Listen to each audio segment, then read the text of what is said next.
Hello students, आप सभी का स्वागत है जेआरएफ अड्डा चैनल पे। CBSE central board of secondary education जैसे एस्टीम्ड ऑर्गेनाइजेशन के साथ जो स्टूडेंट्स काम करना चाहते हैं, आपके लिए बहुत अच्छी अपॉर्चुनिटी आई है।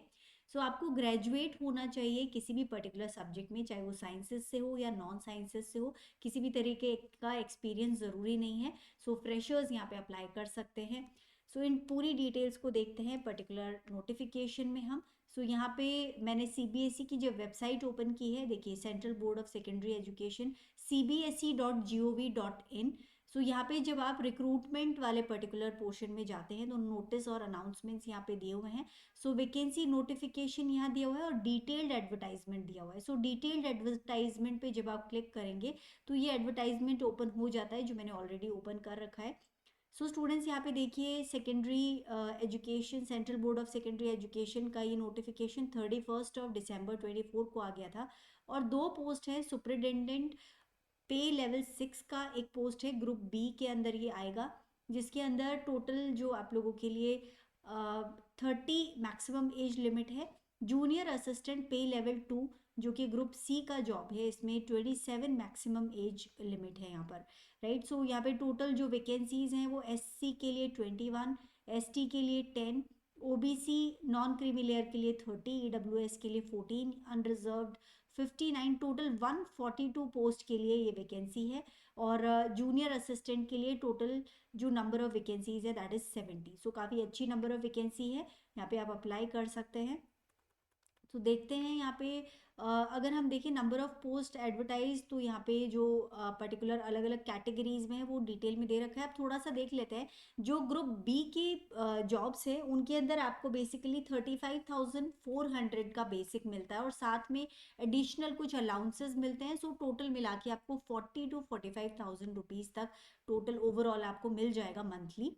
जूनियर असिस्टेंट का जो पे लेवल 2 ग्रुप सी का जॉब है उसके अंदर 19,900 आपका बेसिक पे रहता है, जिसके साथ में अलाउंसेस मिलते हैं। तो 30 से 35 के अराउंड आपको ओवरऑल पे मिल जाएगा मंथली।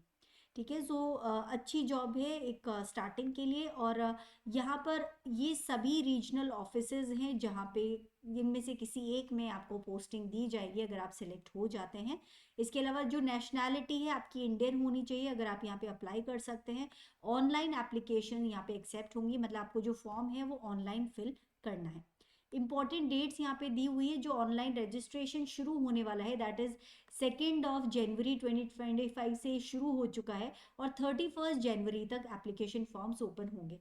तो 31 जनवरी 2025 से पहले पहले बेसिकली आपको फॉर्म फिल कर देना है। सो आपका जो एज लिमिट यहाँ पे दिया हुआ है दैट इज जो मैक्सिमम 30 और 27 एज लिमिट है ये भी कंसिडर होगा इस डेट तक। सो इस डेट से पहले पहले आपकी एज इससे ज़्यादा नहीं होनी चाहिए, ओके। और जो मिनिमम एज है वो 18 ईयर्स है। नाउ आगे बढ़ते हैं, reservation. So reservation as per government norms यहाँ पे दिया जाएगा। और राइट, और पूरा डिटेल्स यहाँ पे दे रखे हैं काफ़ी सारे और भी। सो एक बार इनको ध्यान से आप देख लीजिएगा ज़रूर से। Now coming to age relaxation, तो एस सी एस टी को सो मिनिमम जो एज है वो 18 ईयर्स है दोनों ही कैटेगरी में। एस सी एस टी को 5 साल का रिलैक्सेशन दिया गया है। ओबीसी नॉन क्रीमी लेयर जो कि सेंटर लिस्ट में आते हैं उनको 3 ईयर्स का। P W B D unreserved including women 10 years का। P W B D O B C non creamy layer centre list including women 13 years का। Physically handicapped including women S C S T से जो belong करते हैं 15 years का age relaxation है।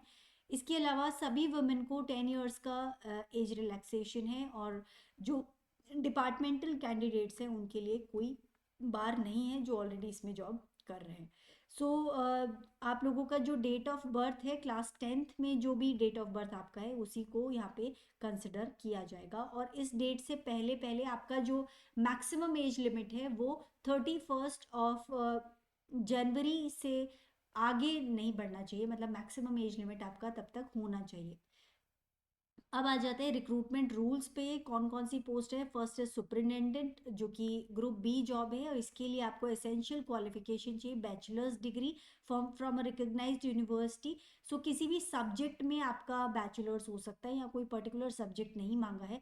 इसके अलावा आपको वर्किंग नॉलेज होना चाहिए कंप्यूटर एप्लीकेशन जैसे कि Windows, M S Office, handling of large database and internet. और 30 ईयर्स यहाँ पे मैक्सिमम एज लिमिट है, मिनिमम 18 है, जैसे कि मैंने आपको बताया था। रिक्रूटमेंट का मेथड 2 टायर्स में होगा। फर्स्ट टायर एक MCQ based preliminary screening examination होगा। ये जब आप क्वालिफाई कर लेंगे तो टायर 2 में आपको objective type OMR based questions मिलेंगे। इसके अलावा डिस्क्रिप्टिव टाइप रिटन एग्जामिनेशन होगा।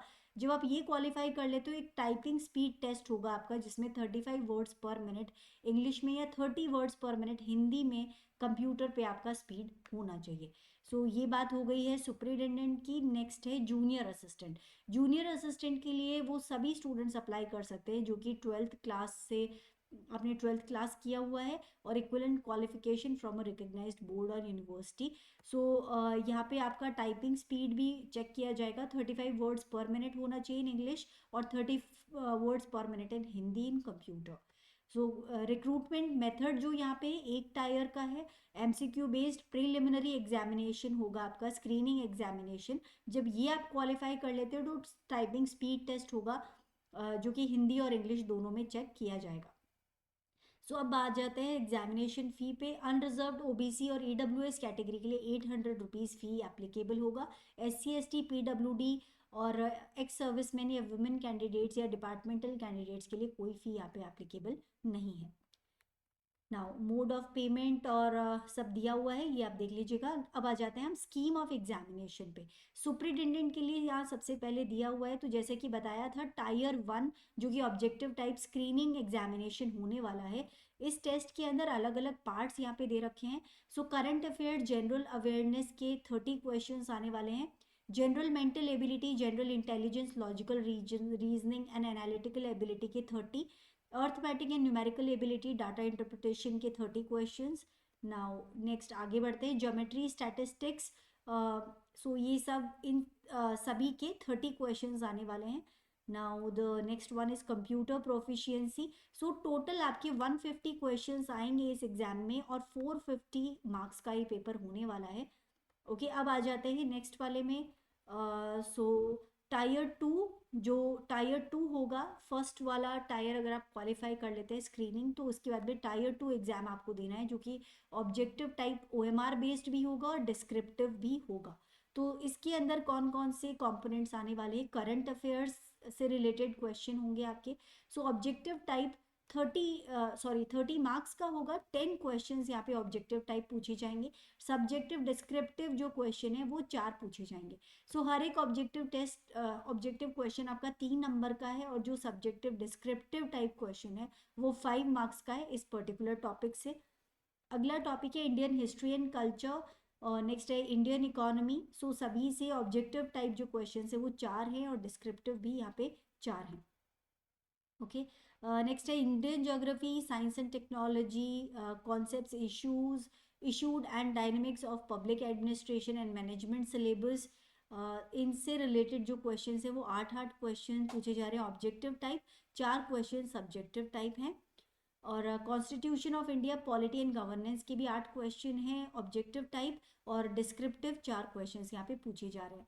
सो टोटल आपके 50 क्वेश्चन आने वाले हैं जो कि MCQ टाइप होंगे, मल्टीपल ऑब्जेक्टिव टाइप क्वेश्चंस, जो कि 150 मार्क्स के होंगे, मतलब हर एक क्वेश्चन 3 नंबर का होगा। और जो डिस्क्रिप्टिव क्वेश्चंस हैं वो 30 क्वेश्चंस पूछे जाएंगे आपसे और ये 150 मार्क्स के होने वाले हैं।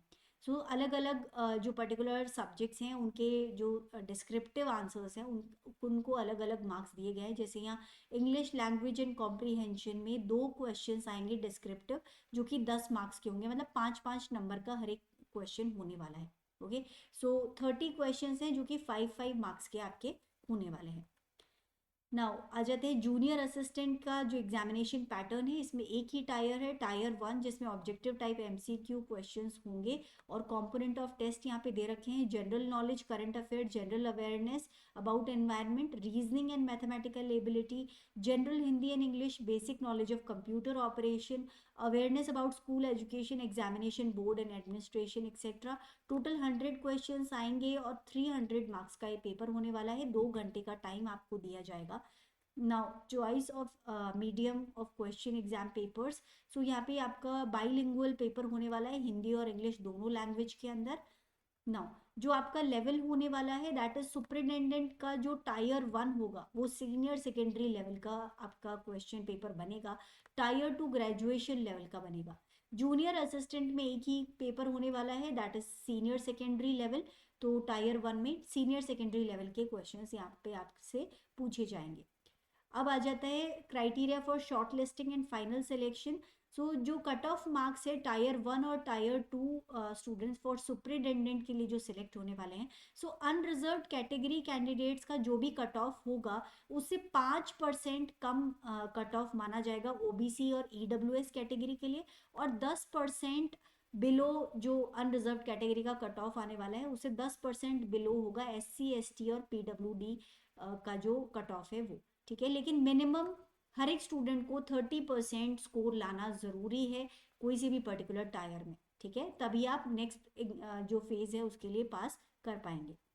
अब आ जाता है जूनियर असिस्टेंट के लिए। सो यहाँ भी टायर 1 एक एग्जामिनेशन होने वाला है जिसका जो अनरिजर्व कैटेगरी का जो भी कट ऑफ होगा उससे 5% कम कट ऑफ रहने वाला है ओबीसी ईडब्ल्यूएस का, और एससी एसटी ओबीसी का 10% अनरिजर्व कैटेगरी से कम रहेगा कट ऑफ।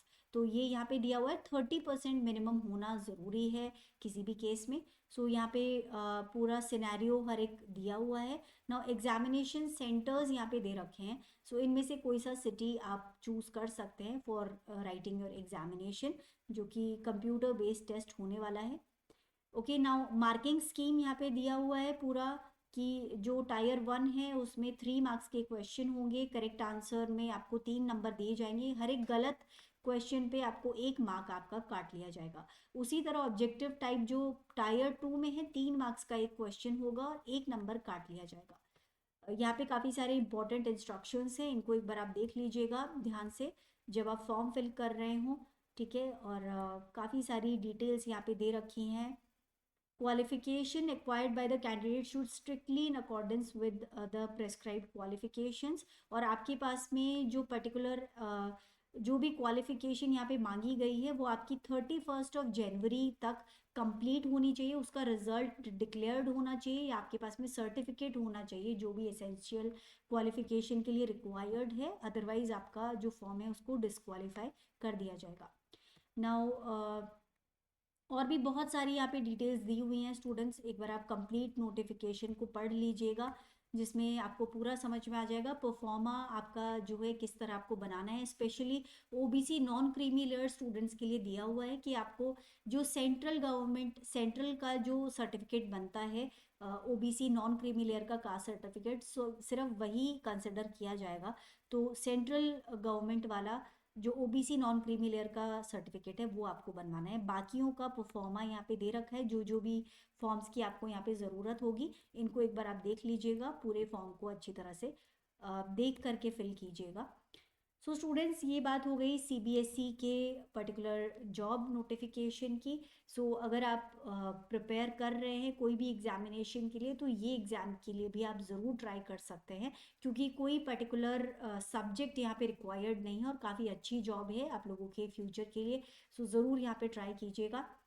नाउ स्टूडेंट्स, जो भी बच्चे CSIR नेट दिसंबर 2024 की प्रिपरेशन कर रहे हैं या आपके फ्रेंड्स अगर प्रिपरेशन कर रहे हैं तो उन्हें ज़रूर इन्फॉर्म कीजिएगा दैट लाइफ साइंसेस का टेस्ट सीरीज़ जिसमें 10 प्रैक्टिस टेस्ट अवेलेबल हैं आप ले सकते हैं at an offer price of 699। ये आपको JRF अड्डा की एप्लीकेशन पे मिल जाएगा। सो स्टूडेंट्स, अगर वीडियो पसंद आया हो तो ज़रूर लाइक कीजिएगा, चैनल को सब्सक्राइब कीजिएगा, अपने फ्रेंड्स के साथ इस इंपॉर्टेंट इन्फॉर्मेशन को ज़रूर शेयर कीजिएगा।